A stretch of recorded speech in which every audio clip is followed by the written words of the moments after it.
좋은 아침입니다. 아침의 하나 뉴스 종합 비타민 아침의 매일경제 김우미입니다. 오늘의 일면 같이 들어가 보시죠. 매일경제입니다. 삼성반도체 수장의 첫 반성문. 네. 삼성반도체 수장 누구냐? 여기 나와 있죠. 네, 지금 이 전영현 부회장입니다. 처음으로 실적 관련해서 이 사과문을 첫 반성문을 내놨다라는 거예요. 고객 투자자 임직원한테 송구하다라고 사과문을 발표를 했는데 사실상 매일경제 제목 첫 반성문이다라고 지금 얘기를 하고 있죠. 반성문의 성격이 짙다라는 겁니다. 왜? 여기 좀 같이 볼까요? 모든 책임은 사업을 이끌고 있는 경영진한테 있다.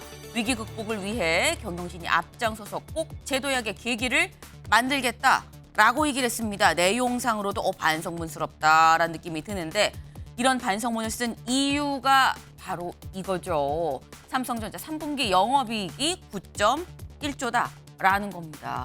9.1조 많은 거야 적은 거야? 전분기 대비해서 보면 알 수 있겠죠. 12.8%가 줄었다. 그래서 시장 전망치를 밑돌았다라는 겁니다. 그럼 왜 줄었냐라는 거에 대해서 매일경제가 이렇게 좀 분석을 했어요.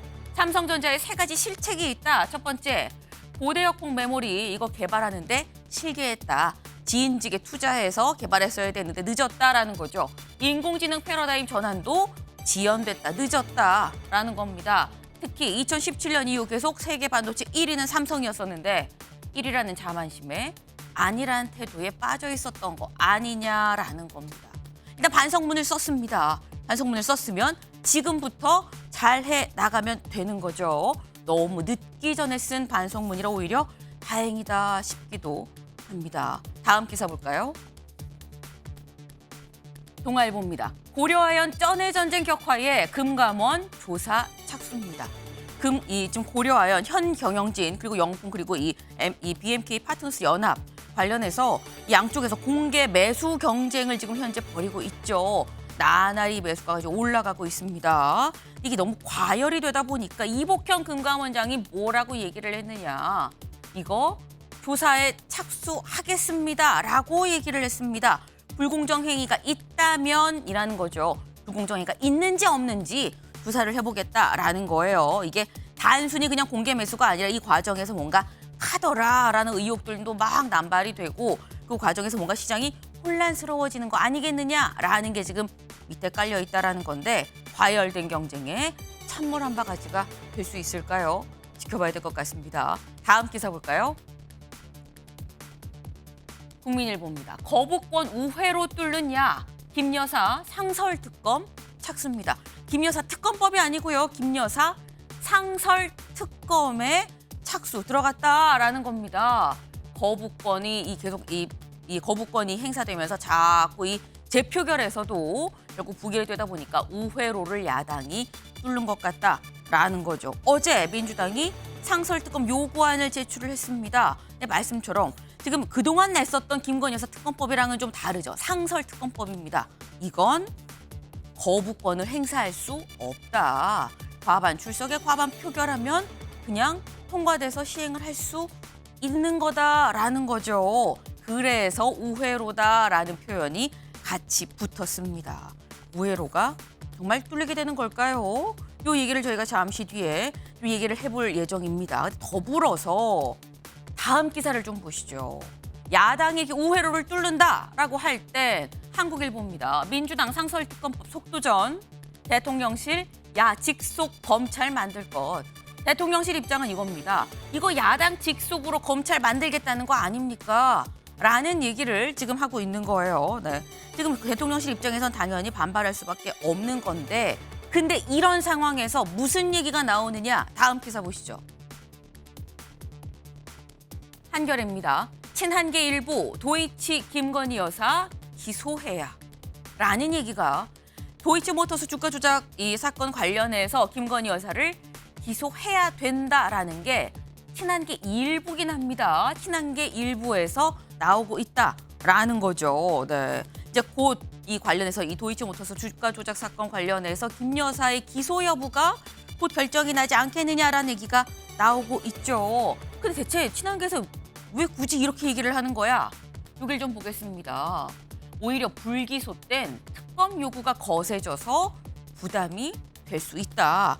그러니까 차라리 이게 기소가 되는 게 낫다라는 얘기가 되는 건데 지금 당 분위기가 정말 이런 거야 라는 생각이 지금 들죠. 친윤계도 이렇게 생각을 할 것이냐라는 겁니다. 특히 한동훈 대표도 이 일부의 목소리에 동의를 하는 건가?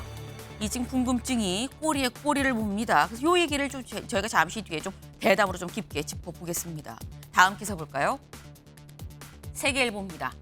증인들 버티기에 거야 이딴 동행명령장. 어제 국정감사 이틀째였었죠. 저희가 첫날 국감 소식을 전해드리면서 동행명령장이 첫날부터 발부가 됐네요 라는 말씀을 드렸었어요. 근데 어제도 동행명령장이 잇따라서 발부가 됐다라는 겁니다. 네. 어제는 심지어 한 장이 아니라 이 동행명령장이 두 장이나 발부가 됐어요. 지금 이게 누가 이 발부가 되냐? 김영철 검사 국정농단 사건 때 장시호 씨 특혜를 줬다는 의혹, 그리고 이 교육부에서 설민식 교수 김 여사 논문을 대필한 거 아니냐라는 의혹 관련해서 됐다라는 건데, 명령장이 발부가 되면 안 나올 경우에 벌금형 없이 바로 징역형입니다. 때문에 안 나올 수 있겠느냐라는 거죠. 이틀 만에 동행명령장이 벌써 최소 3장이 발부가 됐는데 아직 3주 가까이 남았는데 앞으로 남은 국감 기간이 걱정이 된다라는 건 저만의 생각이 아닐 것 같습니다. 다음 사진 기사 볼까요? 네. 이게 뭐지 싶으실 거예요. 똑같은 사진 2장. 근데 약간 다릅니다. 눈치채셨을 거예요. 여기 지금 보면 빨간 동그라미가 좀 다르다라는 건데 이게 대체 무슨 사진이냐. 지금 일본의 이시바 시기로 일본 새 총리가 지금 들어섰죠. 그리고 내각이 지금 바뀌었습니다. 그래서 새 내각 출범 기념 사진을 찍은 건데 이게 바로 그 사진이에요. 저희도 아마 이 내각 출범한 요 기념 사진을 이 방송에서 소개를 해드렸었던 걸로 좀 기억을 하는데 그때 이런 사진이었는데 근데 보니까 지금 이 관련해서 이게 총리 관저 홈페이지에는 아까 본 사진에 이 사진이 찍혀 있었다라는 거예요. 어디가 다르냐라는 거죠. 언뜻 보면 비슷한 것 같은데 아까 분명히 요 옆에는 흰색이 좀 보였습니다. 와이셔츠가 보였었죠. 보였는데 옆에는 와이셔츠가 안 보이더라. 왜? 포토샵으로 살짝 다리를 올렸다라는 겁니다. 그래서 롱다리로 만들어서 이 관저 홈페이지에 올렸다라는 건데 이걸 두고 이 일본 내부에서는 이런 얘기가 나온다라는 거죠. 지금 이거를 포토샵으로 올릴 때냐, 이거 말고도 신경 쓸 게 얼마나 많은데 포토샵을 하고 있느냐라는 얘기가 나오고 있다네요. 네, 롱다리에다가 딱 걸려버렸습니다. 아침에 매일경제 뉴스 종합 비타민 언제나처럼 TV로 좀 크게 보시다가요. 궁금한 점 유튜브 댓글로 남겨주시면 같이 좀 얘기를 해보겠습니다. 오늘 함께해 주실 분들 소개합니다. 안녕하세요.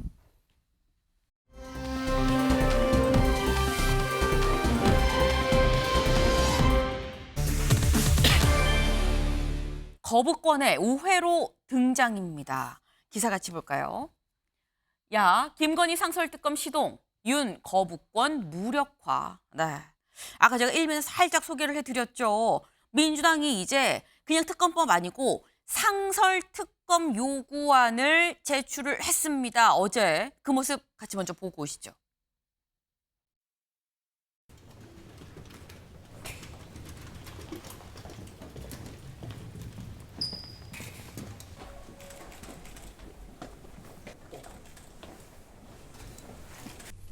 개별특검법은 별도로 저희가 추진하고요. 이건 병행하는 개념인데요. 둘 다 똑같습니다. 대통령의 이해충돌 문제를 해결하기 위한 입법적 조치들이라고 보시면 좋을 것 같습니다. 사실 대통령이 지금 거부권을 행사하는 것은 이해충돌의 전형적인 모습이라 저희가 상설특검 제도를 활용하려고 하는 것이고. 네. 어제 직접 의안과에 민주당이 상설특검 요구안을 제출을 한 모습입니다. 이거 대통령 입장에서 이해충돌이 자꾸 일어나고 있으니까 그러지 않기 위해서 그냥 상설특검으로 하겠다. 거부권 때문에 우리가 이걸 낸다라고 명확하게 지금 김용민 의원이 얘기를 하고 있죠. 그럼 상설특검과 그냥 특검법은 뭐가 다른데? 여기 나와 있습니다. 같이 볼까요? 상설특검 및 개별특검법 비교입니다.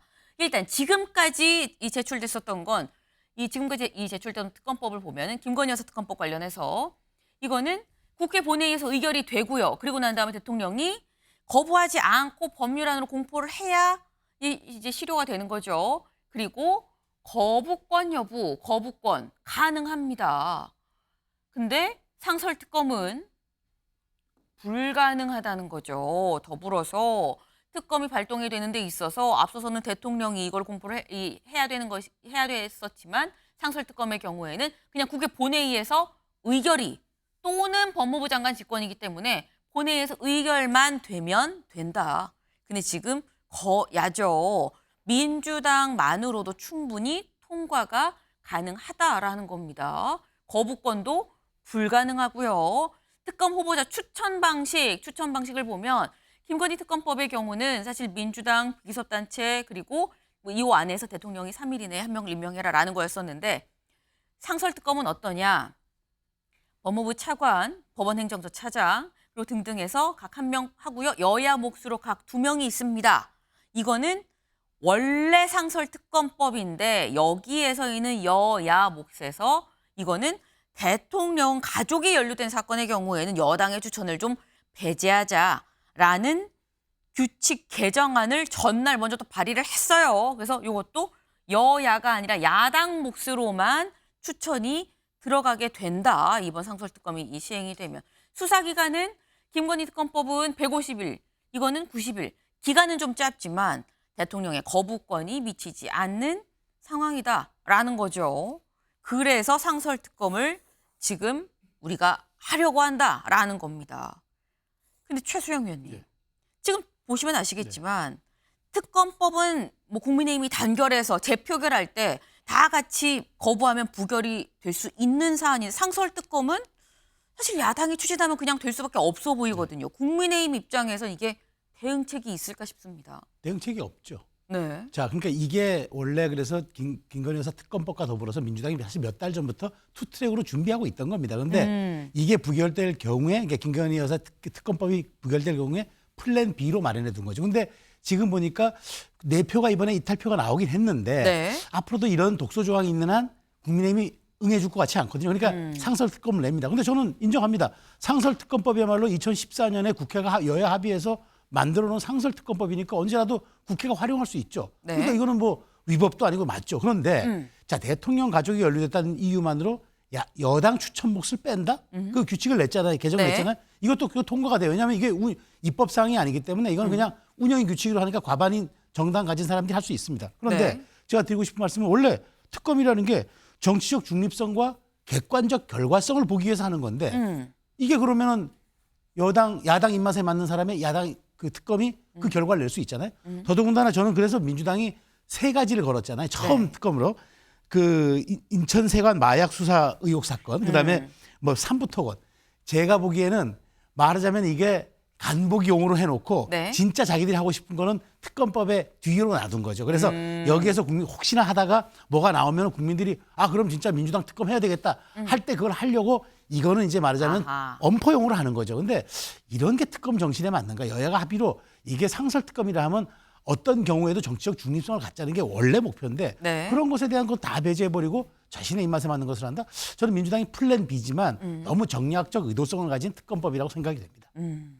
국민의힘 입장에선 사실상 이걸 막을 방도가 현재로서 없다. 하지만 이거는 좀 비판받을 수 있는 부분 아니냐. 상설특검 한다고 해도 여당 추천을 아예 안 받는다고 하면 그럼 야당이 원하는 대로 결론이 날 가능성은 어떻게 반박을 할 것이냐라는 지금 말씀이에요.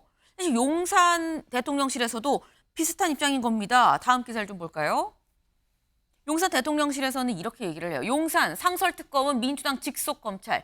상설특검 이걸 한다는 거는 민주당 직속으로 따로 검찰을 두겠다는 거 아니냐라고 얘기를 하고 있습니다. 강력하게 지금 반발을 하고 있다라는 거죠. 근데 윤경호 위원님, 지금 여당의 특검 추천 배제하고 야당만으로 통과시켜서 실시하는 거 이것도 문제 아닙니까? 라는 얘기는 어떻게 보세요?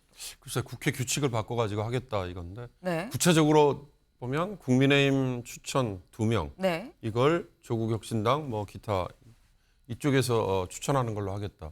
그건 뭐 국회에서 찬성 반대 다수의 뭐 표결 이걸로 되는 거.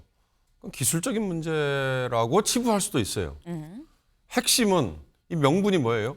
대통령이 거부권 행사 매번 하는데 가족과 관련된, 배우자와 관련된, 그래서 이해충돌, 이건 법 정신에 안 맞는 거 아니냐 이건데, 그보다 더 중요한 건 지금 민주당이 상설특검, 개별특검 뭐 이렇게 공세를 펼치는 건 뭘까?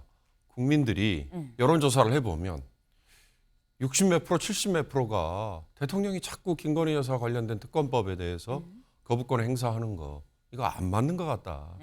전 그게 가장 큰 디딤돌이 아닐까 싶어요. 그래서 지금 여당과 대통령실에서는 네. 계속 거부만 하는 거, 이거 정말 피곤하잖아요. 국민도 피곤하고 소모전이고.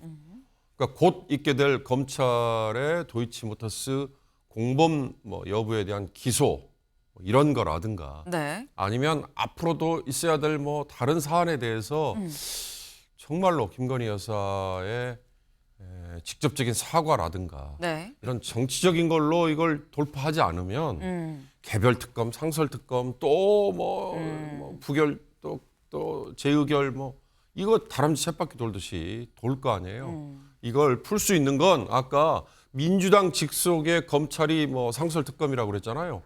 지금 대한민국 검찰은 대통령실 직속이잖아요. 거기서 단안을 내리고 또 김건희 여사가 직접 사과도 하고 그렇게 해서 돌파하지 않는 한 이건 다람쥐 쳇바퀴 돌듯이 계속 돌 겁니다. 네.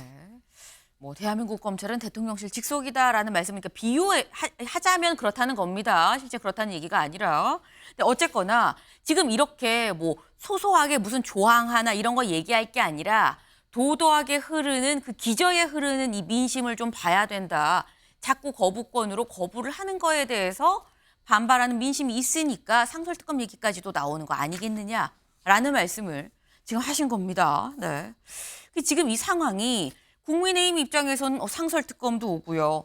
그냥 특검법도 오고요. 양쪽에서 다 지금 약간 사면 초가처럼 몰려있는 그런 형국입니다. 근데 이런 가운데 다음 기사 보시죠. 도이치 기소권엔 친한, 김 여사 사과로는 안 돼. 여균열 가속입니다. 도이치 기소, 도이치모터스 기소 얘기를 친한에서 직접 꺼냈다라는 거죠. 들어보고 오실까요? 검찰이 김건희 여사 기소를 하면은 예. 오히려 당의 부담이 줄어든다. 왜냐하면 그 이후 야당은 또 김건희 여사 특검법을 발의할 거 아닙니까? 예. 근데 방어할 수 있는 명분과 논리가 생긴다. 아니 검찰이 재판에 넘겨서 기소까지 했는데 무슨 또 특검을 하자고 그러냐. 검찰이 불기소 처분을 하게 되면 예. 오히려 야당이 거 봐라. 아하. 명품백도 봐주기소, 예. 불기소. 도이치모터스도 불기소. 그러니까 특검이 필요한 거 아니냐 하면은 이 특검법에서 방어하기가 조금 더 어려워진다 예. 하는 게 공통된 의견이에요. 네, 신지호 부총장의 얘기였습니다. 그러니까 지금 다른 뭐 김 여사 관련한 건들이 다 불기소가 지금 나오게 되면 이거 뭔가 어떻게 다 불기소가 날 수 있어? 이거 특검 해봐야 되는 거 아니야? 라는 얘기가 오히려 더 힘을 받을 수 있기 때문에 오히려 도이치건 관련해서는 기소가 나오는 게 낫다라는 건데, 근데 이거는 성재준 의원님, 이 얘기는 사실 이런 취지인 것 같아요. 나중에 몽둥이 10대 맞지 말고 지금 회초리 한 대 세게 좀 맞자, 뭐 약간 이런 취지 맞습니까? 그렇다라고 봐야 되겠죠. 사실 근데 이제 시기적으로 봤을 때 아무래도 좀 아쉬움이 남는 게 김건희 여사와 관련돼 가지고 조금 더 전향적인 차원에서 국민 눈높이에 맞게끔 뭔가 대처가 있었으면 이 정도 얘기까지나 이 정도 어떤 회초리까지는 안 나왔을 것 같은데 아무래도 회초리가 조금 더 지금 강하게 들어오는 느낌이긴 합니다. 근데 이제 이거를 기소라고 하는 단어로 들으니까 약간 좀 자극적으로 들릴 수도 있는데 쉽게 생각하시면은 이거를 특검에 맡길 것이냐 검찰에 맡길 것이냐 이렇게 생각하면 되는 거거든요. 네. 김건희 여사 관련된 문제를 수사를 함에 있어가지고 민주당이 주장하는 것처럼 특검에 할 것인지 아니면은 검찰에게 수사를 맡길 것인지 이 차원으로 보면 되는 문제라고 저는 보고 그렇게 본다라고 한다면은 둘 중에 하나를 골라라라고 한다면 대부분의 국민들은 또 검찰을 고르실 거라고 저는 봐요. 그리고 이제 좀 한 가지 또 아쉬운 부분 같은 경우는 민주당이 지금 이렇게 상설 특검에 대한 얘기를 하고 특검을 갖다가 거의 뭐 정쟁용으로 쓰고 있다는 부분에 대해서 국민 여러분들께서 이 부분에 대해서 민주당이 정말 너무하다라고 하는 여론이 형성되면 사실 제일 좋은 것인데 아쉽게도 그런 여론이 형성이 많이 안 되고 있는 게 또 현실 아니겠습니까? 그래서 그런 것들을 좀 겸허하게 저희가 받아들이고 좀 더 전향적인 차원에서 김건희 여사에 대한 어떤 대처가 좀 필요하다라는 말씀을 드리고요. 네. 한 가지 또 덧붙여서 말씀을 드릴 게 검찰에 그러면 수사를 맡기자라고 한다면 민주당이 그거를 또 받아들일 것이냐 네. 이것도 또 문제가 있습니다. 근데 이 부분 같은 경우는 이제 민주당이 약간 좀 자승자박이 될 수가 있는 게 검찰을 믿을 수 없다라 그래가지고 지난번에 만들어낸 게 공수처 아닙니까? 네. 공수처는 지금 보면 아무 얘기도 안 나와요. 공수처가 뭘 하고 있는지도 잘 모르겠습니다. 저는 솔직히. 그러다 보니까 공수처가 아니라 꽁수처다 이런 얘기도 지금 있을 정도인데 네. 검찰을 못 믿겠다 그래서 공수처를 만들어놨는데 공수처에게 수사는 맡기지 않고 모든 것들을 특검으로 맡긴다? 이거는 제가 봤을 때 헌법 정신에도 맞지가 않습니다. 왜냐? 특검이라고 하는 것은 기본적인 원칙 자체가 사법체계를 일단 부정하는 거에서 시작하는 거거든요. 대한민국의 어떤 검찰이라고 하는 수사기관 그리고 이제 법원에 대한 판단 이거를 벗어나서 초월해가지고 국회에서 결정하는 과정이다 보니까 네. 사법체계를 기본적으로 부정하는 게 일단 베이스로 있는 것인데 그런 면에서 정말 조심해야 되는 것이고 정말 이거는 예민하게 접근해야 되는 문제거든요. 근데 아까 전에 이제 지적을 해주신 것처럼 블랙펄 인버스트의 어떤 그 이종호라고 하는 그 대표와 관련된 이 상서 특검 같은 경우는 굳이 이거를 특검을 통해 가지고 상서 특검을 통해서 할 필요가 있을까? 제가 봤을 때는 별로 할 이유가 없는 지금 사안들이거든요. 그래서 이렇게 특검 자체를 갖다가 너무 정쟁어로 쓰는 거에 대해서 국민 여러분들께서도 조금 이해할 필요가 있다라고 말씀을 드립니다. 네. 친한계에서 이런 얘기까지 나오는 게 사실 그동안 그 이전에 다른 사전적인 조치, 뭐 김 여사의 사과라던가 이런 사전적인 조치가 있었으면 도이치 사건의 기소 얘기까지 과연 나왔겠느냐 그 점은 좀 아쉽다. 하지만 지금 상황은 이 시기가 좀 실기를 했고 그러다 보니까 그런 얘기도 나오는 것 같은데 이게 특검에 맡길 거냐 검찰에 맡길 거냐의 문제로 좀 볼 필요가 있다라고 말씀을 하셨어요. 사실상 몽둥이 10대보다는 그래도 회초리 한 대가 나으니까라는 건데 근데 이동학 위원님 네. 민주당 입장에선 회초리도 때리고 몽둥이도 들 예정인 거 아닙니까? 뭐 민주당 입장이 아니고 전 국민들이 굉장히 많이 화가 날 수밖에 없는 상황이라고 생각을 해요. 왜 그러냐면 대통령께서 검찰 수사를 지켜보고 검찰 수사가 미진하면 나부터도 특검을 찬성하겠다라고까지 이야기를 했잖아요. 네. 근데 검찰 수사를 보니까 전부 무마란 말이에요. 제대로 처벌받고 수사도 제대로 받지 못하고 있는 상황이잖아요. 그리고 제대로 수사하려고 검찰총장이 의지까지 드러냈음에도 불구하고 바로 서울중앙지검장 다 갈아치워버리고 이런 상황으로 가다 보니까 검찰이 이거 제대로 수사할 의지와 어떤 역량이 있는 거냐 여기에 당연히 의문을 품을 수밖에 없는 것이고 네. 그런 과정들을 국민들께 소상히 다 보여주니까 결과가 딱 나오지 않습니까? 결국엔 다 무마 이렇게 나오니까 민주당 입장에서는 결국 지금의 현직 경찰, 검찰 이 수사를 믿을 수 없다라고 하는 것이고 특검으로 가자라고 하는 겁니다. 그런데 이 특검에 대해서도 계속해서 거부권을 행사하고 있는 이 상황이 결국엔 매를 계속 벌고 있는 상황이라고 느껴져요. 그리고 저는 초유의 일이 지금 대통령과 상관없는 어떤 뭐 하부 직원들의 어떤 부정부패 비리다 이러면은 대통령이 거부권 행사할 것도 없죠. 그런데 이게 영부인과 지금 관련돼 있단 말이에요. 영부인이 지금 5만 군데 다 참여를 하면서 이 국정농단을 벌이고 있는 상황이란 말이에요. 그래서 그 부분도 지금 증언으로 녹취로 막 나오고 있는 상황입니다. 이런 것들이 지금 전부 막 버무려져 가지고 도대체 어디에서 어디까지 문제인지 어디에서 어디까지 손을 댄 것인지 알 수 없는 상황까지 온 거예요. 그래서 민주당에서는 지금 특검을 넘어서 지금 상설 특검을 또 이야기를 하고 있는 상황이고 네. 이것은 또 주가 조작 공범이 된 이종호 씨, 블랙펄 인베스트먼트 대표였던 이 이종호 씨와 또 연관이 돼 있는데 이분이 또 인천 세관 마약 수사에 또 참견을 해가지고 거기에서 누구 빼주고 뭐 하고 이런 정황들이 또 국감에서도 계속 증언이 되고 있는 상황이니까 이런 문제에 관해서는 제대로 수사를 해야 되는데 뭔지 모르게 또 다시 이게 또 덮어지고 있는 상황이란 말이에요. 그러니까 결국에는 이런 문제가 철두철미하게 밝혀져야 법치주의를 이 공표한 이 정부답게 그러한 내용들이 정리되어야 된다 이렇게 생각을 합니다. 네. 지금 말씀은 민주당 입장에서 회초리 몽둥이 양손에 안 들래야 안 들 수가 없다. 왜냐하면 민심이 그렇다. 그리고 계속 거부권을 통해서 매를 더 벌지 않았느냐라는 게 지금 민주당의 얘기인 거예요. 네. 근데 지금 이 계속 사안이 갈수록 더 이상 옴쭉달싹 못하는 약간 그런 상황으로 더 극대극으로 강대강으로 흘러가고 있습니다. 근데 여기 사실 이 부분이 사실 포인트인 거죠. 이런 상황에서 강대강 상황에서 여권 내부에서 친한해서 일북이 납니다. 아까 신조 부총장 얘기가 지금 현재로서는 김 여사 사과로는 안 되고 이거는 도이치모터스 사건은 기소라도 좀 나와야 되는 상황 아니겠느냐라는 얘기가 나왔다라는 거죠. 근데 그렇다고 한다면 여기서 드는 의문은 최수영 의원님. 신지호 부총장의 이 얘기는 한동훈 대표의 의중이 실린 거냐라는 겁니다. 그러니까 이렇게 볼 수가 있겠죠. 그러니까 지금 이 신지호 전략기획 부총장이 네. 사실 어찌 보면은 국합 배드캅 역할에서 조금 배드캅 역할을 하죠. 그리고 이제 이제 실질적으로 이제 장동혁 최고라든가 그다음에 네. 이제 다른 사람들은 조금 더 톤 다운된 얘기를 하면서 일종의 약간 여론과 간보기 작업을 병행하는 것 같아요. 네. 근데 신지호 부총장의 얘기는 저는 그겁니다. 이번에도 이번 특검법 그 재표결에서 이탈표가 어쨌든 4표가 나왔잖아요.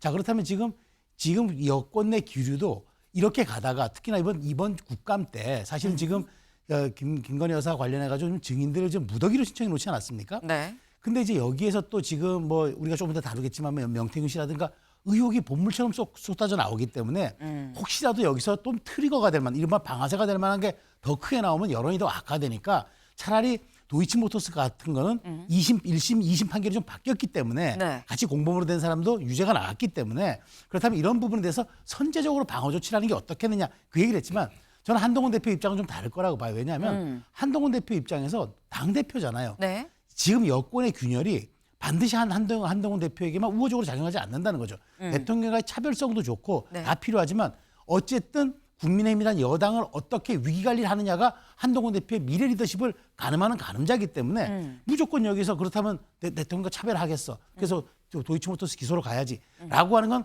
한동훈 대표가 당장은 어떤 여론에서 순응하는 것 같아도 길게 보면은 여권의 리더로서 보수 진영의 대표로서 할 수 있는 건 아니라는 거예요. 그런 측면에서 이 얘기는 뭐냐면 조금 제가 보기에 그렇다고 검찰이 그 신조 부총장이 기소하라고 해서 기소하겠습니까? 검찰도 독립기관인데 그러니까 이런 여론에 대해서 선제적으로 우리가 좀 방어하는 건 어떻겠느냐라고 여론화 작업을 하고 한동훈 대표는 그건 개인 의견입니다. 또 이런 식으로 또 선을 그으면서 아마 국합 배드캅 역할을 분리할 것 같습니다.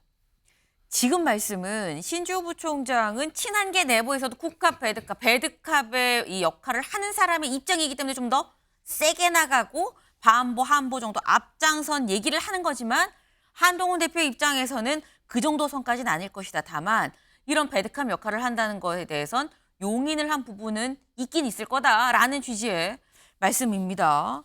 사실 이 사안이 쉬운 사안은 아니죠. 지금 이게 굉장히 많이 길어질 수도 있는 그런 사안입니다. 여기에 대해서 친한계 내부에서 어떤 얘기가 오가는지가 또 관전 포인트가 될 수 있겠다라는.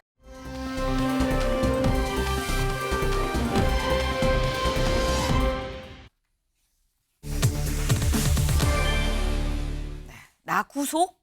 정권 무너져 라고 얘기를 한 사람이 있습니다. 대체 이 사람이 누구냐라는 거죠. 기사같이 볼까요? 나 구속되면 한 달 안에 정권 무너져. 명태균 입에 여권 술렁입니다. 네.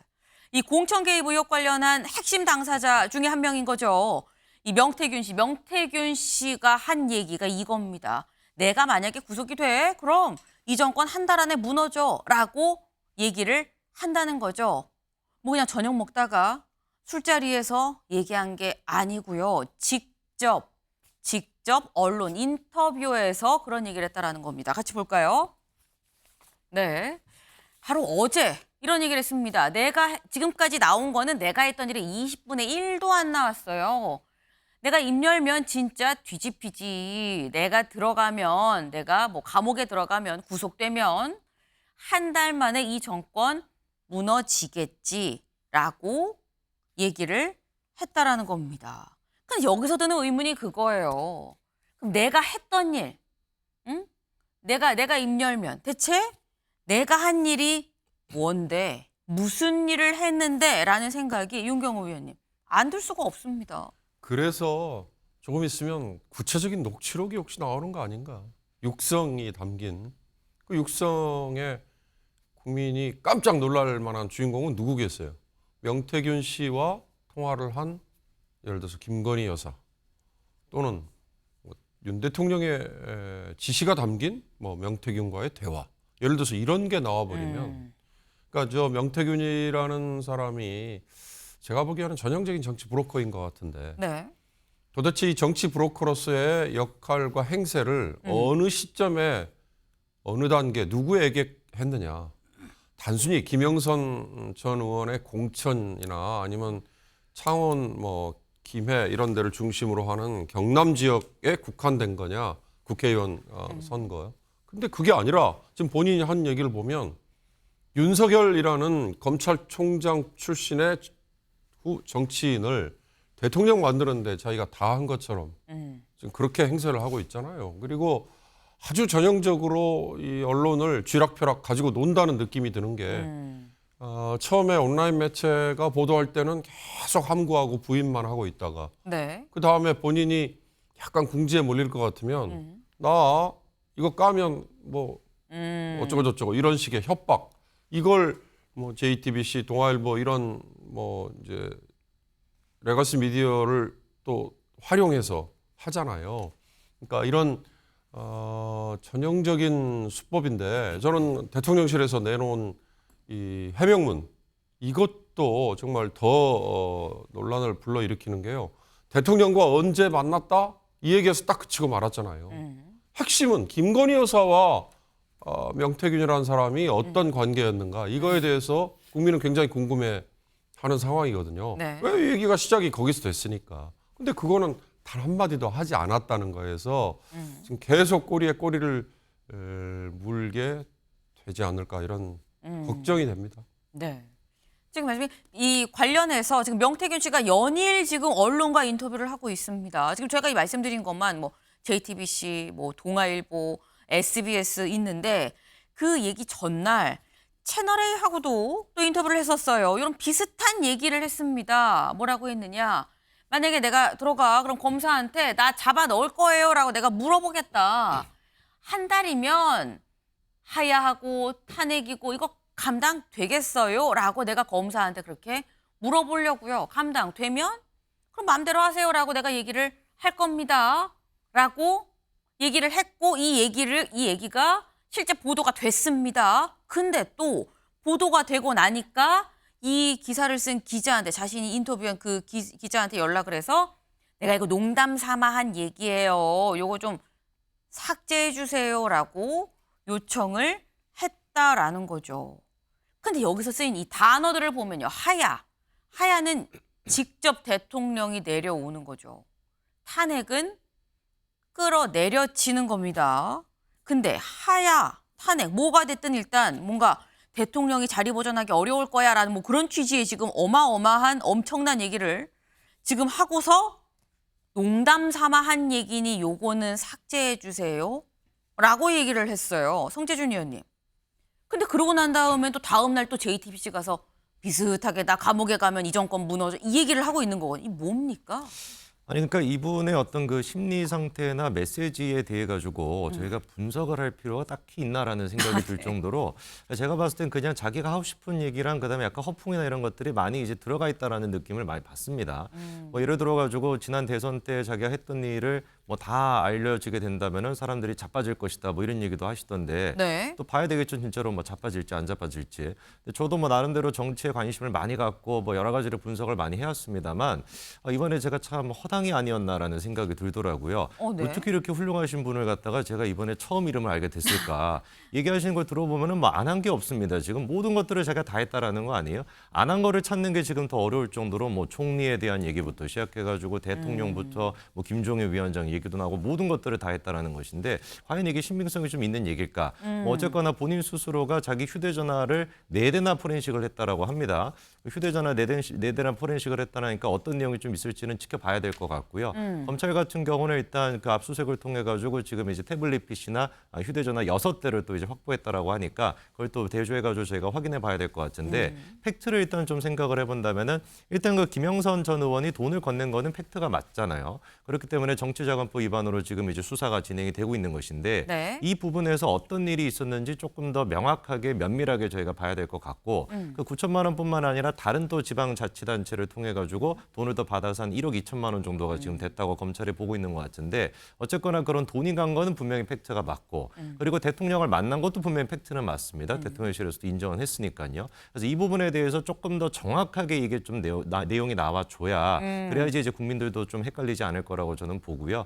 어쨌거나 이 부분에 대해서 그 이후에 이제 그 김건희 여사랑 만났는지 뭐 연락을 했는지 이 부분은 대통령실에서 아직까지 언급을 안 한 상태입니다만 제가 봤을 때는 그것도 조금 대통령실이 더 전향적으로 대처할 필요가 있다. 이런 문제 같은 경우는 애당초 그냥 대통령 주변에 있는 사람들을 관리를 잘 못한 문제부터 지금 파견이 되는 거다 보니까 네. 이런 부분을 조금 더 적극적으로 좀 해명을 하고 적극적으로 국민들한테 알려줄 필요가 있다라고 저는 봅니다. 네, 지금 송재준 위원님은 이 사람이 하는 얘기 대다수가 허풍인 것 같은데 이걸 뭐 하나하나 다 우리가 볼 필요가 있냐. 중요한 건 팩트에 근거한 부분만 정신 똑바로 차리고 좀 보면 된다라는 말씀이에요. 일단 뭐 돈이 오간 거, 김영선 전 의원과의 사이에 돈이 오간 거는 맞는 거 아니냐. 돈의 흐름은 검찰이 파악을 했기 때문에 뭐 그런 거에 이 기반으로 해서 지금 현재 검찰 수사 단계에서 뭐가 나오는지 그리고 관련 당사자들도 좀 명확하게 해명을 할 필요가 있다라고 이 말씀하셨어요. 지금 같이 말씀하시면서 대통령실의 입장도 살살 좀 나와주고 이제 잠시 뒤에 좀 얘기를 좀 해보겠습니다. 근데 지금 명태균 씨 이거 다 허풍인 거 아니야? 라는 얘기도 지금 같이 나오고 있죠. 왜? 하는 얘기가 너무 어마어마하다 보니까 글쎄 진짜 그랬다고 라는 건데 그러면서 약간 협박 아닌 협박성 느낌도 듭니다. 이걸 두고 다음 기사 볼까요? 윤 부부와 친분 과시하며 탄핵 거론, 탄핵, 하야 막 이런 얘기를 하고 있죠. 명태균의 구명 메시지라는 겁니다. 지금 국민일보는 이거 명태균의 구명 메시지 물음표를 붙였어요. 이거 나 살려주세요라는 얘기 아니겠느냐라는 건데 근데 그렇다고 한다면 이동학 의원님. 네. 누구한테 던지는 구명 메시지냐라는 거죠. 여당에 던지냐, 야당에 던지냐, 용산한테 보내는 메시지냐. 저는 문자 그대로 용산에 던지는 메시지인 것 같아요. 용산에서 느낄 때는 저게 협박으로 느낄 수도 있고, 도대체 뭐지? 이제 예를 들면 지금 허풍이라고 이야기를 하면서 사실상 메신저의 어떤 신뢰도를 깎는 이 행위들을 계속 하고 있는데 네. 제가 볼 때는 적절한 조치가 지금 취해지질 않고 있어요. 왜냐하면 이건 정권이 뿌리부터 흔들릴 이야기 아니겠습니까? 이미 지금 흔들리고 있는 상황이고 김건희 여사와의 관계가 도대체 뭐냐. 단지 2번만 만난 거냐. 경선 이후에 연락을 안 했다고 했는데 그 뒤에 지금 연락한 것들이 계속해서 증언으로 아니면 캡처로 지금 나오고 있는 상황이거든요. 그러니까 지금 대통령실에서 지금 거짓 해명을 내놓고 있다라는 생각이 당연히 국민들 입장에서는 할 수밖에 없는 것이고 무엇보다도 정권이 흔들릴 정도의 허풍 이걸 떠는 사람에게 고소고발을 하지 않습니다. 왜 이런 적절한 조치를 취하지 않을까? 이거 생각해 보면 네. 대통령실, 대통령이나 아니면 김건희 여사가 뭔가 약점을 잡혀 있는 거예요. 그렇게 유추해 볼 수밖에 없는 거죠. 그러니까 보더라도 정권 초기부터 천공에 대한 얘기가 계속 나왔잖아요. 천공에 대한 조치를 적절히 취하지 않습니다. 그리고 최근에 김대남 녹취 또 나왔죠. 근데 김대남에 대해서 초장부터 적절한 조치를 취하지 않습니다. 이상해요. 명태균 씨도 마찬가지입니다. 그리고 최근에 명품백 관련해서도 얼토당토하는 또 얘기를 했잖아요. 행정관에게 돌려주라고 지시를 했는데 그 행정관이 깜빡 잊고 돌려주지 않았다. 그러면은 정권이 흔들릴 정도의 어마어마한 실수를 저지른 그 행정관에 적절한 조치를 취하지 않습니다. 이상하지 않습니까? 이 모든 것들이 다 저는 일관되게 어떤 것들이 약점이 다 잡혀 있는 상황이기 때문에 그 조치를 취할 수 없는 거다라고 유추할 수밖에 없어요. 그런 상황이다 보니까 지금 명태균 씨가 하는 말도 결국은 대통령실을 향하는 것이 아닐까 이렇게 생각합니다. 지금 이동학 위원님은 뭔가 있으니까 적절한 조치가 당연히 이런 상황이라고 하면 취해져야 할 누군가 뭐 징계가 내려진다거나 뭐 고소고발을 한다거나 이런 조치가 취해지지 않는 걸 보면 뭔가 있는 거 아니냐라는 유추가 합리적으로 드는 거 아니냐라는 얘기거든요. 최수영 위원님. 근데 저는 이 명태균 씨가 지금 하는 일련의 행보를 보면은 네. 물론 이제 용산을 통해서 본인 생각은 날 구해줘 할 수도 있겠죠. 그런데 저는 이 명태균 씨가 최근 국회가 국정감사 증인으로 불렀잖아요. 거긴 안 가기로 했어요. 왜냐하면 이유를 이걸 듭니다. 고소 고발이 이루어졌기 때문에 네. 현재 우리가 그 재판 중인 사안에 대해서는 그런 어떤 말하자면은 자신의 그 방어권을 위해서 피할 권리가 있지만 고소 고발 중 수사가 시작되지도 않았는데 무슨 그걸로 얘기를 합니까? 그러니까 자기 입맛에 맞고 나는 내가 말하는 것만 써주는 언론하고 얘기하지 묻는 데는 대답하지 않을 거야가 국회 안 가는 이유라고 저는 봅니다. 그러니까 더군다나 국회는 위증죄가 있어요. 네. 국회에 가서 잘못 얘기하면 위증죄로 실형을 삽니다. 위중죄 크죠. 그죠? 그러니까 이제 국회는 피하고 언론을 택해서 하고 싶은 얘기 해놓고 또 이런 식으로 하죠. 그다음에 자극적인 기사 나간 다음에 아 근데 농담한 거야 빼줘. 이런 식으로 치고 빠지게 간보게 하는 것은 저는 명태균 씨가 그 실질적으로 굉장한 어쨌든 허풍이 좀 있고 그다음에 몇 가지 네. 사실관계 부합할지 모르겠지만 특히나 제가 주목하는 건 아니 그 청와대 그러니까 용산의 공직기강 비서관이 자기를 찾아와가지고 대선 때 공을 많이 세우셨으니까 대통령 부부를 팔고 다녀도 됩니다라고 일종의 마패를 줬다는 거예요. 아니 세상에 저도 청와대 근무해봤습니다만 네. 공직기강 비서관실에서 가서 그런 얘기했다면 그 사람부터 잘라야 합니다. 이거는 기강도 아니에요. 그러니까 이 얘기를 들어보면은 어쨌든 검찰을 향해서 네. 나는 이만큼 있는 사안이니까 대통령실 눈치를 보고 알아서 기어야 할 것 아니야라고 얘기를 하는 것 같은데 어찌됐건 저는 명쾌하게 얘기를 해야 되고 그다음에 대통령실은 빨리 이런 사람에 대해서 구체적 조치를 취해야 합니다. 그래야만 국민이 의심가지 않습니다. 빨리 조치를 취해야 한다. 빨리. 아까 지적은 민주당 입장에서 야당 입장에서 볼 때는 왜 제대로 조치가 취해지지 않느냐 여기에 대해서 또 빨리 조치 취해야 되니까 지금 뭔가 시급하게 뭔가 대책이 빨리 나와야 된다라는 말씀이에요. 근데 명태균 씨가 지금 여기저기 아까 말씀 뭐 표현을 빌리자면 언론을 골라가면서 지금 인터뷰를 또 하고 있다. 어제는 SBS랑 또 인터뷰를 했어요. 뭐라고 얘기를 했느냐? 이런 얘기를 합니다. 아까 잠깐 얘기가 나왔죠. 김 여사 이 녹취가 담긴 전화기 4대를 다 내가 포렌식으로 살려놨다. 여사는 오빠라고 하지 않았어요. 내가 녹음을 다 확인해봤더니 아니더라고요. 라고 요 정도 얘기를 합니다. 근데 이렇게 된다 그러면 윤경호 위원님 이건 내가 무려 4대가 있는데 다 녹취가 지금 다 살렸는데 김 여사 목소리도 있어요. 이 얘기를 지금 하고 있는 거 아닙니까? 그렇죠. 제가 아까 좀 있으면 녹취록 육성이 나오지 않을까요라고 짐작했잖아요. 바로 이 얘기가 막 가지고 있어 이 말이잖아요. 우리 앵커나 아니면 패널들은 명태균이라는 사람이 구명 메시지라고 그랬는데 제가 보기엔 용산에 대고 나 건드리지 마. 협박 메시지다. 그렇죠. 나 건드리지 마. 이 얘기잖아요. 그리고 제가 일주일 전에 김대남이라는 전 행정관 얘기할 때 커뮤니케이션 전문가들이 이 시점에 전형적으로 쓰는 반격 논리 있잖아요. 메시지 메신저. 지금 여기도 똑같이 그렇게 적용을 하고 덮어버리려고 하는데 그러면 이 많은 레거시 미디어들이 제도권 안에 있는 미디어들이 명태균이라는 사람이 하는 얘기에 그 사람이 허풍을 떨고 허장성세 그거 다 감안한다 하더라도 그 얘기를 과연 국민들에게 이걸 그냥 전달하는 게 이게 지금 먹히고 있는 거 아니에요. 이 정도였어? 이거 정말 그래? 왜 그럽니까? 아까 사진에 잠깐 나왔지만 아니 대통령 취임식장에 네. VIP들만 갈 수 있는 그것도 김건희 여사가 초청한 걸로 추정되는 그 자리에 버젓이 있었다면서요. 그러니까 이런 것들 때문에 저는 이 명태균이라는 사람이 아까 우리 최수영 의원이 트리거라는 표현 아마 쓰셨죠. 굉장히 이 중요한 트리거가 될 수도 있을 것 같아요. 뭐에 대해서? 어느 여권 관계자가 얘기했잖아요. 김건희 여사와 관련해서 국민의 분노 게이지라는 표현을 썼지 않습니까? 이런 사람이 이렇게 행세를 하고 다니고 용산을 향해서 나 건드리지 마라고 협박까지 하는 거면 도대체 얼마나 약점이 잡혀 있길래 이럴까라는 짐작만 하게 만들잖아요. 네. 그런데 해명은 너무 약하잖아요. 바로 그런 점이 국민의 분노 게이지를 터뜨리게 만드는 트리거가 될 수도 있을 것 같다라는 생각이 들어요. 네. 지금 뭔가 해명이 필요하고 빠른 조치가 필요하다라고 말씀을 하셨죠. 근데 이런 상황에 대해서 어제 민주당의 박찬대 원내대표가 이렇게 얘기를 했습니다. 들어보고 오시죠. 뛰는 천공 위에 나는 명태균입니까? 요즘 김건희는 정권 실세, 명태균은 비선 실세라는 말이 돌아다닙니다. 김건희 여사 공천 개입 의혹의 핵심 인물인 명태균 씨는 자신의 위세를 과시하고 있습니다. 사실이라면 천공을 능가하는 비선실세 아닙니까? 용산 대통령실은 캥기는 게 있는지 침묵으로 일관하고 있습니다.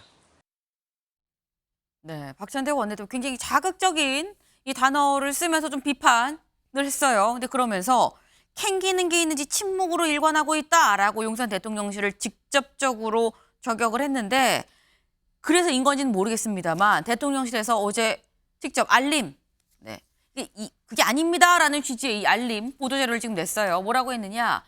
대통령은 국민의힘의 정치인들을 통해서 명태균 씨를 알게 됐습니다. 라고 얘기를 했습니다. 2021년 7월 초 자택을 찾아온 국민의힘 고위당직자가 명 씨를 데리고 와서 처음 보게 됐다. 얼마 후 자택을 방문한 그 국민의힘 정치인이 명 씨를 데려와서 두 번째 만남을 또 갖게 됐다라고 얘기를 합니다. 그러면서 경선 막바지쯤에 명 씨가 대통령의 지역 유세장에 찾아온 걸 본 국민의힘 정치인이 거리를 좀 두세요라고 얘기를 했고 그 이후에 대통령은 명 씨랑 문자를 주고받거나 통화를 한 사실이 없다고 기억하고 있습니다. 당시 대통령은 정치 경험이 많은 분들로부터 대선 관련 조언을 듣고 있었고 무슨 일을 하는지 모르는 그런 사람의 조언을 들을 이유가 전혀 없는 상황이었다라는 게 어제 대통령실의 알림, 이 보도 자료였습니다. 그러니까 지금 이런 이 명태균이라는 사람이 대통령과 어떤 친분이 있다라고 얘기하는 거에 대해서 아닙니다라고 굉장히 생각보다 길게 지금 입장을 내놨어요. 근데 이 정도 상황의 분량, 최수영 의원님. 네. 청와대 계셨었으니까.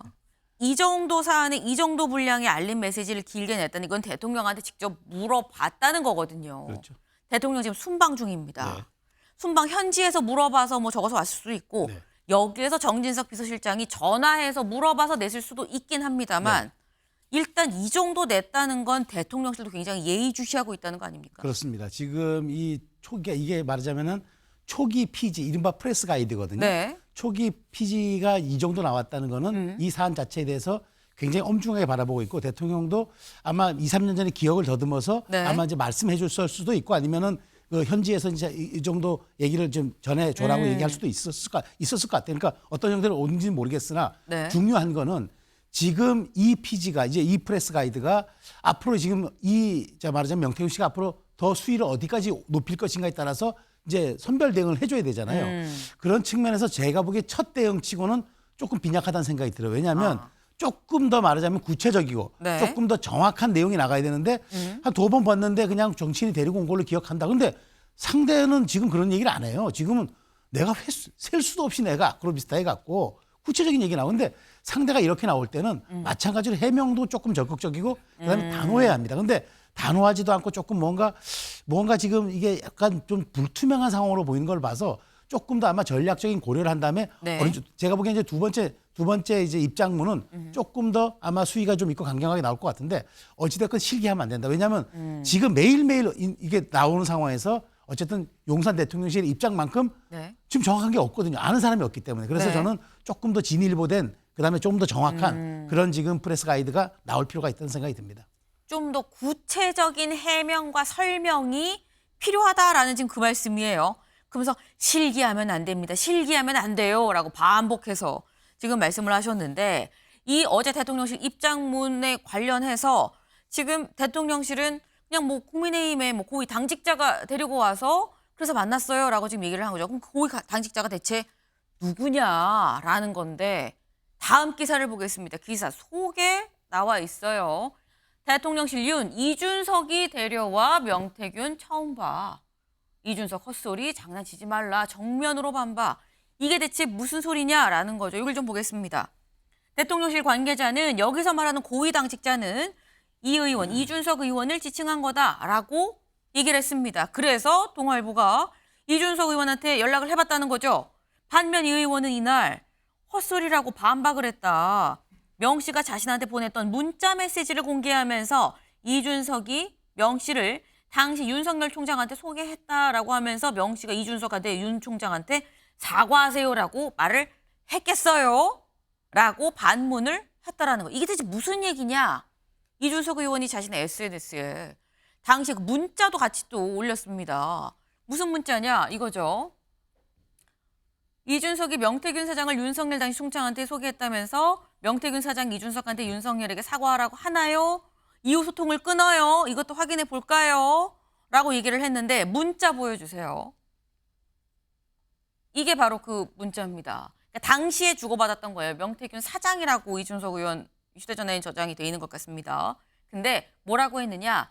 내일 오전 8시에 윤 총장님한테 전화드리면 됩니다. 그동안 마음 상한 부분이 많으니 사과하시고, 네.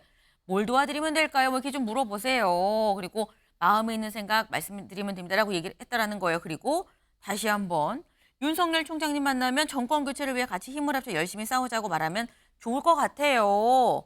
사과하세요라고 얘기하고 아유 같이 좀 하겠습니다. 저희 힘 합치지요라고 좀 몸을 윤 총장 앞에서 좀 이 대표가 좀 낮추세요라는 취지로 문자를 명태균이 나한테 보냈는데 이거를 지금 내가 데리고 가서 소개를 했다고 아니다라고 얘기를 하고 있어요. 사실 이준석 의원이 지난 2일에 언론 인터뷰에 뭐라고 얘기를 했느냐 이런 얘기를 했었습니다. 2021년 5월 9일쯤 5월 9일이라고 명확하게 또 얘기를 했어요. 오세훈 서울시장 보궐선거 끝난 직후에 김영선 의원의 소개로 명태균 사장을 알게 됐다. 그리고 그렇게 알게 돼서 7월경에 윤석열 당시 총장이랑 제가 만나고 하는 관계 속에서 제가 받은 인상이 명태균 사장을 그 전부터 김건희 여사, 윤석열 총장 두 분이 알고 있었구나라는 인식을 갖게 됐다. 명박사 프로더라. 라는 얘기를 사실 지난 2일에 이미 앞서 언론 인터뷰에서 했었습니다.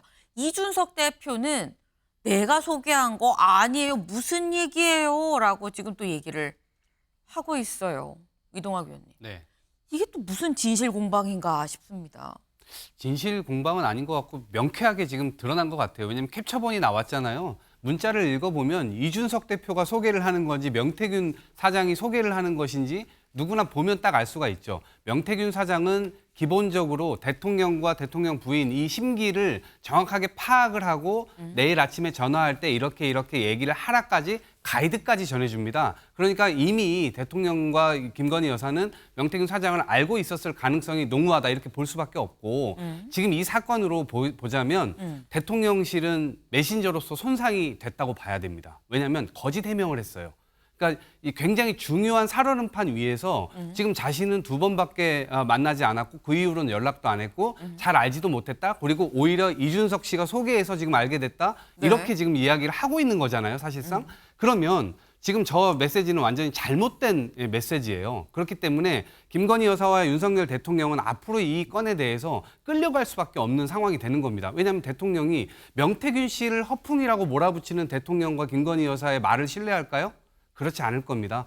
국민들은 아마 명태균 씨에 조금 더 후한 점수를 주게 될 것이고 명태균 씨가 하는 말 하나하나가 전부 다 이 윤석열 정권의 치부를 찌르게 되는 그 칼로 돌아갈 가능성이 굉장히 크다고 보는데 지금 이 시점에서 저는 2번째 메시지도 정말 잘 내야 된다고 생각해요. 이미 첫 번째 메시지는 실패한 메시지입니다. 저건 아마 정진석 비서실장이 여러 갈래로 정무적 판단을 통해서 저렇게 했을 텐데 저기에서도 유념히 좀 보셔야 될 것은 없다고 기억하고 있다 이런 메시지가 나와요. 기억이라는 단어를 넣는다는 건 뭔가 후퇴한다는 의미인 거거든요. 기억나지 않는다. 이거 청문회에서 많이 보던 겁니다. 기억이 나지만 법망을 피해가기 위해서 쓰는 수단으로 기억이란 단어를 사용하는 거거든요. 대통령의 메시지가 기억이란 단어를 쓰고 있습니다. 이상하지 않습니까? 그런 지점에서 결국엔 진실은 힘이 세다. 진실은 드러나기 마련인데 대통령이나 아니면 김건희 여사가 이걸 잘 대처를 해야 되는데 저는 그러지 못할 가능성이 굉장히 크다. 왜냐? 약점을 많이 잡혀있기 때문이라고 생각합니다. 네. 이동학 의원님은 지금 이준석 의원의 얘기가 맞는 거 아니냐. 근데 그렇다고 하면은 대통령실 얘기가 틀렸다는 얘기인 건데 이 얘기인즉슨 대통령실이 2번째 메시지를 또 다른 걸 낸다고 해도 글쎄 국민들이 믿을까 뭐 이런 취지로 지금 말씀을 하셨어요. 근데 또 여기서 그동안 명태균 씨가 언급한 인물들이 있습니다. 내가 이 사람도 도와주고요. 이 사람도 도와주고 내가 도와준다고 간 것도 아니에요. 그 사람 나한테 도와달라고 와서 내가 좀 만난 겁니다. 라는 취지로 얘기한 사람들이 여권에 왕왕 있었죠. 그 누구냐? 나경원 의원 나경원 의원 관련해서 만났다라는 얘기를 본인이 직접 했었어요. 명태균 씨가. 근데 뭐라고 얘기를 했냐면 2021년 전대 때 명 씨가 관여한 여론조사 결과로 타격을 받은 경험이 있어서 한 차례 만나서 얘기만 들었다. 만난 건 맞는데 뭐 이 사람이랑 내가 뭘 한 것도 아니고 얘기만 들었어요. 라는 얘기인 겁니다. 그리고 원희룡 전 장관도 만났다고 제가 도와줬다라는 취지로 명태균 씨 얘기를 하죠. 네, 그 일방적인 주장이라 언급할 가치도 없습니다.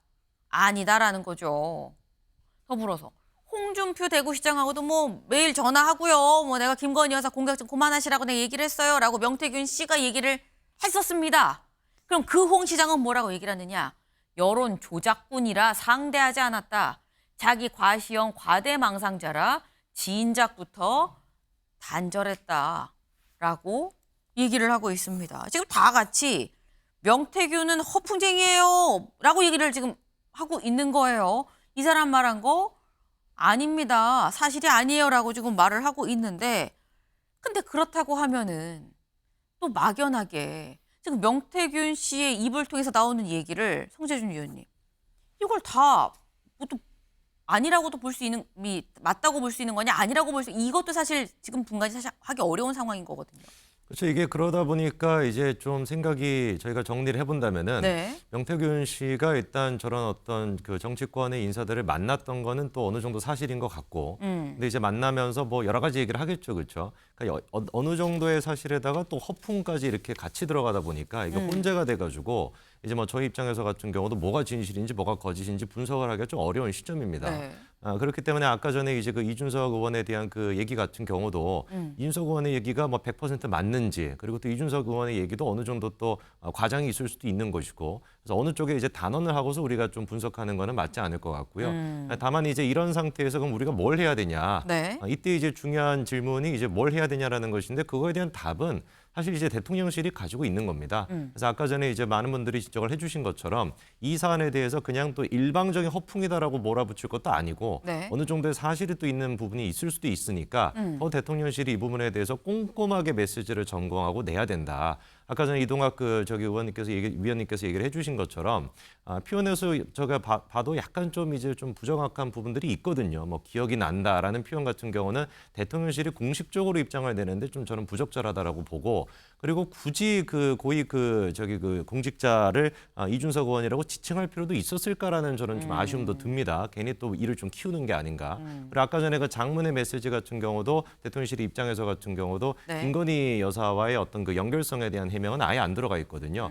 그러다 보니까 좀 더 꼼꼼하게 체크하고 조금 더 정확하게 사실관계를 확인하고 대통령실이 지금 입장을 내야 된다라고 저는 좀 말씀드리고 싶습니다. 지금 말씀을 들어보면 대통령실에서 두 번째 입장을 낼 때는 대통령이 아니라 여사와 명태균 씨의 관계가 언제 알고 시작이 됐느냐 그리고 취임 이후에도 여사와의 연락이 없었느냐 그 포인트가 반드시 들어가야 된다라는 그 말씀을 지금 하신 걸로 보여요. 좀 더 구체적이어야 된다라고 말씀을 하셨죠. 그래서 지금 대체 이 사람 얘기가 이렇게 연일 조간에 그리고 매일 다른 얘기가 이렇게 언론사 하나씩 붙잡고 막 이렇게 인터뷰를 하는 게 이게 대체 이 사람이 뭔데? 라는 생각이 드는 상황이에요. 근데 오늘 아침에 또 자신이 직접 SNS에 글을 올렸습니다. 뭐라고 올렸느냐? 김영선 의원님을 통해서 만난 분은 김종인 위원장님과 이준석 대표님, 오세훈 서울시장뿐이다.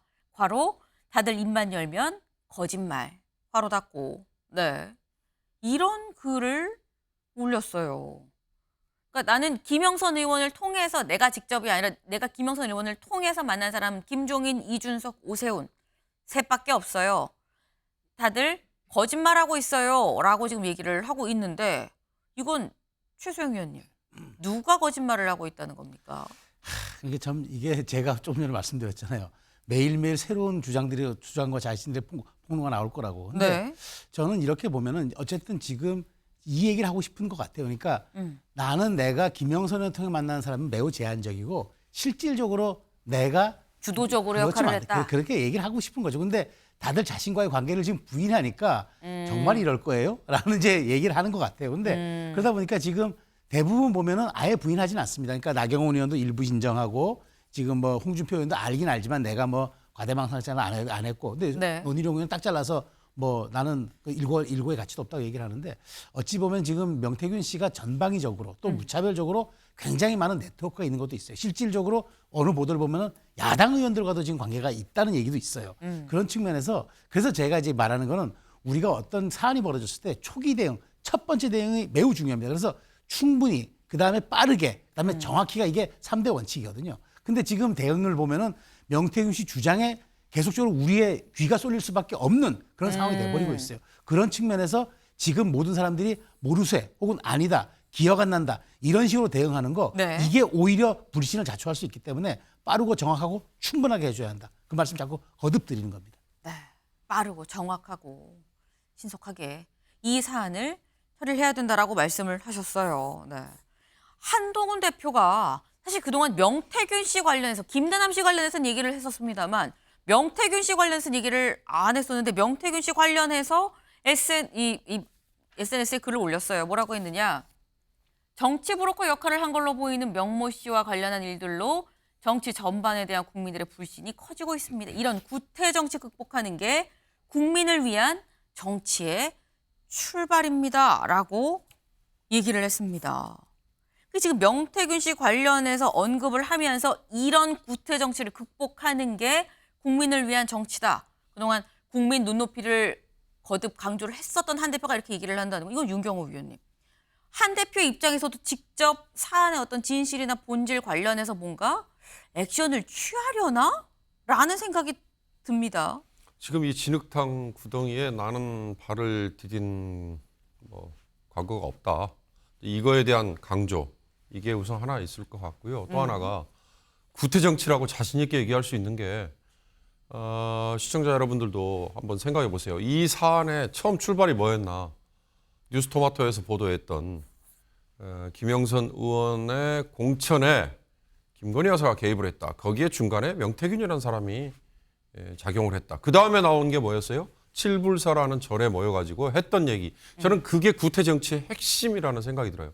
이준석 개혁신당 대표가 지금 저런 얘기 해봐야 이미 신뢰를 다 잃었다고 저는 감히 말씀드리고 싶은데 아니 명태균과 김영선이 와가지고 김건희 여사가 개입한 거 나 증거 가지고 있으니까 이거 깔게 그 대신 개혁신당의 비례대표 1번 줘라고 얘기했다면서요. 그 녹취록과 녹음이 다 나와 있었잖아요. 바로 그런 걸 놓고 구태정치라고 자신 있게 얘기한 거 아닌가 싶어요.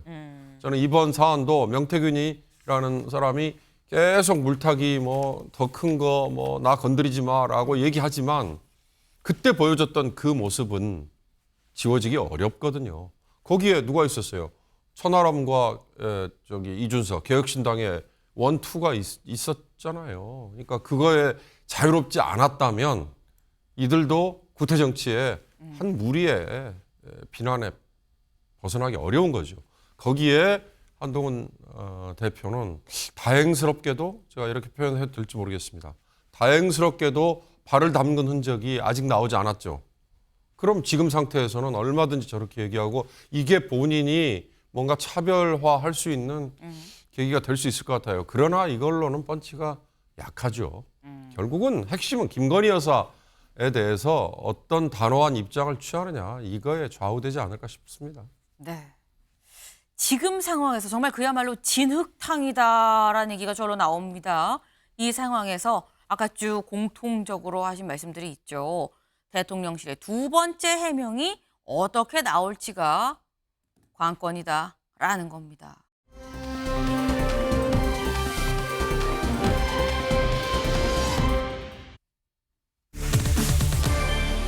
신경전 난장판입니다. 아깐 진흙탕이다라고 했는데 이번엔 난장판이다라는 거예요. 기사 같이 보시죠. 왜 고함 치냐는 사령관, 감싸려 비속어 쓴 장관, 난장판 국감입니다. 난장판, 국감이 난장판이었다는 겁니다. 어제 국방위 상황 같이 보고 오시죠. 자료 요구는 하면 왜 자료 요구에 대한 일체 답변을 안 줘요? 저희는 정부 수사기관의 특징을 고려해서 계속 그렇게 해왔습니다. 계속 그렇게 해온 그러나 건 아니. 정보위 잠깐만요. 비공개를 원칙으로 하는 정보위에서는 충분히 잠깐만요. 자료를 제출하고 있습니다. 멈춰주세요. 지금 뭐 하시는 겁니까? 의원님 왜 고함을 치십니까? 지금 뭐 하시는 거냐고 여쭙고 있어요. 제가 질의하잖아요. 제 질의 시간이잖아요. 의원님 왜 고함을 치십니까? 제 질의 시간이잖아요. 나중에 답변하세요. 군복을 입은 사람이 나와서 이렇게 국감장에서 저런 태도를 보이는 것도 안 좋은 거예요. 군복 입었다고 할 얘기 못하고 가만히 있는 건 더...라고 생각합니다. 충암고 기운이 넘쳐요. 우리 장관께서 또 여인영 방첩사령관 하는 거 보면은 전두환 차지철 같아서 아주 좋습니다. 감사합니다. 기세가 넘쳐가지고. 예, 고맙습니다. 그래서 네, 직접 보셨죠. 김용현, 군복 입었다고 할 말 못하면 XX, 야, 충암고 기백 대단하다, 국방위 신경전이다 라는 기사입니다. 네. 사실 이게 성재준 의원님, 저희가 뭐 의원들의, 국회의원들의 뭐 막말, 비속어 논란을 다룬 적이 있어요. 문제다라고 했었는데 장관 비속어는 또 처음입니다. 저희가 이제 그 방송 패널로 나올 때도 작가님이 매일 아침마다 보내주시는 내용이 절대로 이제 비속어나 이런 거 쓰면 안 되고 표현 안 같은 거 됩니다. 순화시켜야 된다라는 말씀을 몇 번 항상 강조를 하시거든요. 네. 그러니까 저희조차도 이렇게 뭔가 좀 이런 것들을 인식을 하고 있는데 저렇게 좀 국감장에서 어떻게 좀 장관이 저런 표현을 쓴 거에 대해서는 상당히 유감이죠. 뭐 달리 표현할 게 없고요. 근데 이제 또 그 맥락을 저희가 또 생각을 안 할 수가 없는 게 아마 이제 그 김용환 국방부 장관 같은 경우도 많이 답답하셨을 것이고 그리고 또 분노도 있었을 겁니다. 왜냐하면 뭐 지난 뭐 몇 달 동안 계속해가지고 사실상 실체도 없는 계엄령에 대해 가지고 계속 공격을 받았었고 그 부분에 대해서 뭐 유튜브나 이런 데에서는 정말 막말부터 시작해가지고 온갖 공격을 많이 당하고 있었거든요.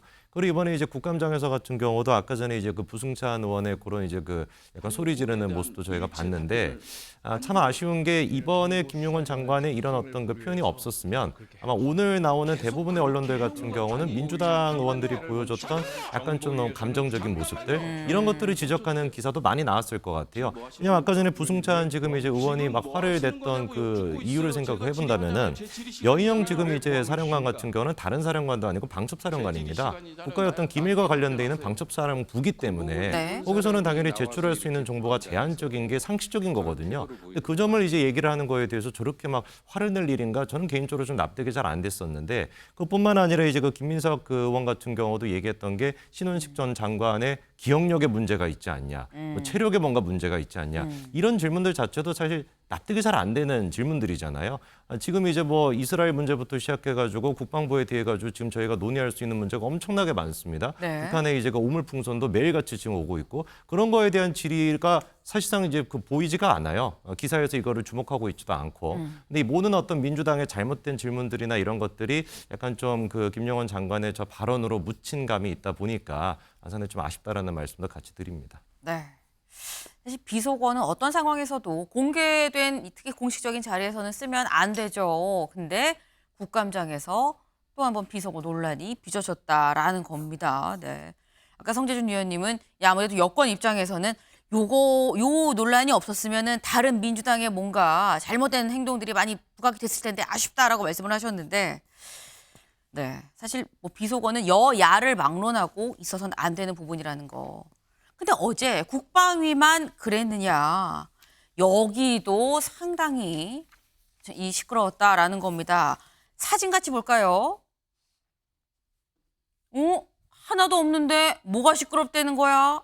라고 생각하실 수 있죠. 요 상황이 되기 직전에 아주 시끄러웠다라는 겁니다. 어떤 상황이었는지 영상으로 확인해 보시죠. 저를 고발했던 야당 의원들 전부 고소 고발 다 할 것이다. 제가 사직의 소리 듣는 날 다 하겠다. 이렇게 전원위원회에서 말을 하셨는데 사실입니까? 예, 그렇습니다. 국회를 겁박하고 헌법기관인 국회를 위협하는 발언을 했다는 것을 공식적으로 인정했습니다. 즉 고소는 제 권리라고 생각합니다. 헌법에서 보장된 제 권리를 위원님께서 간섭하시는 건 부당하다고 생각합니다. 네. 지금 보신 거는 정무위입니다. 정무위에서 이 국민권익위원회에 대해서 지금 이 질의를 한 거죠. 그런데 관련해서 국민권익위에서 김 여사 사건 관련해서 안타깝게 숨진 분이 있었죠. 관련해서 그 얘기를 하면서 그거 지금 이 부위원장 바로 직속이 권익위 부위원장이었 정승용 부위원장이었는데 그때 뭐 내부 회의를 하면서 지금 나 고발한 야당을 다 고소 고발할 거예요라고 얘기를 한 걸로 지금 회의록에 나와 있는데 이거 맞아요? 사직 수리하는 그 순간 다 고소 고발한다는데 맞습니까?라고 민주당 쪽에서 물어본 겁니다. 근데 여기에서 맞습니다. 얘기를 했고 아니 지금 협박하는 거예요가 지금 된 겁니다. 이동학 의원님. 네. 지금 근데 정승윤 또 부위원장은 그렇게 얘기를 하거든요. 고소 고발은 내 권리 아닙니까? 이거 왜 막아요? 라고 좀 얘기를 하고 또 있어요. 그러니까 지금 국감에서 사실은 국민들께서 궁금해하시는 부분이라든가 기존에 정부가 갖고 있던 문제점 이런 것들을 이제 지적을 하는데 거기에 나와서 하는 이 당사자들의 태도가 너무나 이 무소불위의 어떤 권력을 가진 것처럼 행동을 해버립니다. 저는 이게 왜 그러냐면 임기 초기부터 대통령께서도 야당을 인정 안 하고 국회를 인정 안 하고 계속해서 무시하는 발언을 하고 이렇게 했지 않습니까? 그리고 또 이건 설화에 불과하지만 대통령께서 사석에서 심지어 여당 대표를 향해서 이 XX, 저 XX 이런 말들을 막 한다는 거 아닙니까? 그러니까 이제 그러한 태도들이 이젠 다 내면화돼가지고 국회에까지 나와가지고 전혀 어떤 선출직에 대한 어떤 존중이나 이런 것들이 없고 본인들은 임명된 이 분들로서 어쨌든 그런 국민에 대한 책임과 의무를 다해야 되시는 분들인데 이렇게 한단 말입니다. 특히나 정승윤 이 부위원장 같은 경우는 사표까지 내셨던 분이에요. 근데 아직도 수리가 안 돼가지고 지금 국감장에 불려 나온 거거든요. 근데 이 연유를 보게 되면 권익위가 어쨌든 명품백 관련돼서 정말 이해할 수 없는 무마를 해줬잖아요. 그러니까 그 과정에서 지금 국장 한 분이 숨지셨고 이런 안타까운 이 상황들이 있었던 것인데 그 과정 속에서 일어나는 그런 질의들을 하는데 저런 방식으로 자신의 어떤 권위나 이런 것들을 내세우면서 오히려 국회를 약간 무시하는 듯한 태도와 자세를 보인다? 저는 잘못됐다, 한참 잘못됐다 이렇게 생각을 합니다. 네, 지금 이거는 좀 잘못된 무소불위의 그런 태도 아니냐라고 말씀을 하셨는데 최수영 의원님 짧게. 저는 민주당이 좀 과도하다고 봐요. 아까 부승찬 의원도 이분도 육군 소령 출신의 국방부 대변인 했잖아요. 내용 잘 알아요. 방첩사령관 뭐 하는 데고 어디까지가 제한적으로 자료 제출하는지 알고 저렇게 유도하는 것. 네. 지금도 마찬가지 정승윤 부위원장한테 아니 그러면 국회의원들은 면책특권이라도 있지만 민간인 되면 없잖아요. 자기 권리 행사하겠다는데 저렇게 호통치고 저게 국회 권리를 능멸했다고 얘기할 일입니까? 이번 국감이 너무 정쟁으로 치우치는 것 같고 민주당의 이러한 과도한 공세는 오히려 역풍을 부를 수 있다는 걸 좀 알아줬으면 좋겠습니다. 네. 물론 여야 시각에 따라서 지금 굉장히 좀 다른 얘기들이 좀 나오고 있죠. 근데 분명한 건 어쨌거나 그래서 국감장은 난장판이었다라는 겁니다. 텅 빈 국감장 왜 파행이 돼서 모두 가버렸거든요. 이제 딱 이틀 했는데 이런 상황이 자꾸 빚어지는 거 국민들이 보기엔 어떤 생각을 할까요? 저희가 준비한 소식 오늘 여기까지입니다. 오늘도 좋은 하루 보내세요.